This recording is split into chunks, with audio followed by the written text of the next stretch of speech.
नमस्कार. भगवद्गीता समजून घेण्याच्या प्रवासात आपले स्वागत आहे. 8व्या श्लोकात आपण पाहिले की दुर्योधन एक एक करून त्याच्या सैन्यातील योद्ध्यांची नावे सांगत होता. पण ही फक्त घोषणा नव्हती, तर हा एक मानसिक व भावनिक खेळ होता. जसे की आपण पाहिले की दुर्योधन आपले गुरु द्रोणाचार्य यांच्या भावनांना उत्तेजित करत होता आणि स्वतःच्या मनातील भीती लपवण्याचा प्रयत्न करत होता. दुर्योधन या योद्ध्यांच्या यादीत अजून नावे सांगतो. चला पाहू. अध्याय 1, श्लोक 9. अन्येच वहवा शूरा मध्यर्थे त्यक्त जीविता नाना शस्त्र प्रहरणा सर्वे युद्ध विशारदः. दुर्योधन पुढे सांगतो की आपल्या सैन्यामध्ये पण अजूनही काही असे शूरवीर आहेत जे माझ्यासाठी आपला जीव पण द्यायला तयार आहेत. ते सर्वजण अनेक शस्त्रधारी आहेत आणि युद्धकलेत पारंगत आहेत.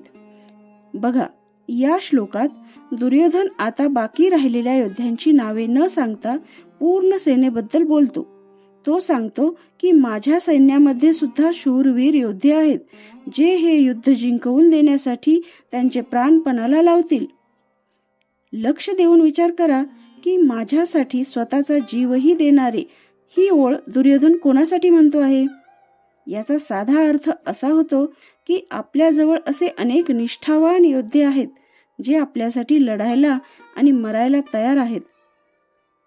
पण खरी गोष्ट वेगळी आहे. दुर्योधन त्याच्या मनातील भीती लपवण्यासाठी आता संख्याबळ आणि निष्ठा याचा उल्लेख करत आहे.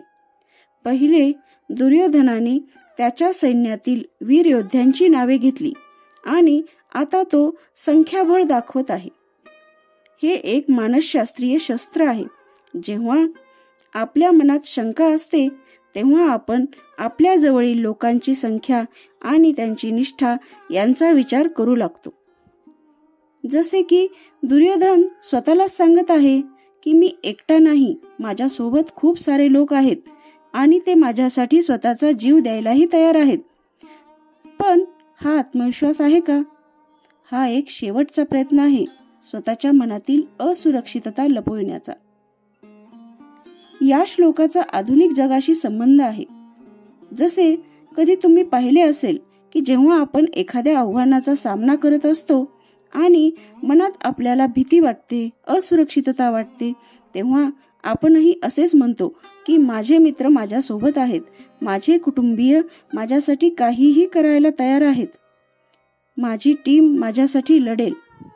हे सगळे म्हणणे वाईट नाही, पण प्रश्न असा आहे की आपण स्वतःसाठी लढण्यास तयार आहोत का नाही. उद्या जर हे सर्व लोक तुम्हाला सोडून गेले तर तुम्ही स्वतः आव्हानाचा सामना करायला तयार आहात का? जे लोक आपला आत्मविश्वास इतरांच्या ताकदीवर मोजतात ते कधीच स्वतःची खरी ताकद ओळखू शकत नाहीत. यातून आपण काय शिकलो की आपण स्वतःसाठी उभे राहायला शिकले पाहिजे. आपण आपल्या ध्येयासाठी किती वचनबद्ध आहोत हे महत्त्वाचे आहे. आपल्या अवतीभोवतीच्या लोकांची नावे तेव्हा घ्या जेव्हा तुमचा स्वतःवर पूर्ण विश्वास असेल. नाहीतर ही इतर लोकांची नावे घेणे म्हणजे भीती लपवण्यासारखे वाटते. निष्ठा मागण्याची वस्तू नाही तर प्रेरणा देण्याची असते. जर कोणाला आपण म्हणले की माझ्यासाठी जीव देईल तर स्वतःला एक प्रश्न विचारायचा की मी त्याच्या लायक आहे का? मी तसा नेता आहे का? खरी ताकद संख्याबळात नाही तर पारदर्शकतेत असते. गर्दी असो किंवा एकटेपणा, जर मन स्पष्ट असेल तर रस्ता आपोआप सापडतो. आशा करते आपल्याला या गीता समजून घेण्याच्या प्रवासात आनंद मिळत आहे, समाधान मिळत आहे. आपली मते मला कमेंटद्वारे कळवा. आणि आपण प्रथमच हा व्हिडिओ पाहत असाल तर या गीता समजून घेण्याच्या प्रवासात सोबती होण्यासाठी आपल्या स्वामी कृपा चॅनलला सबस्क्राईब करा, लाईक करा, शेअर करा.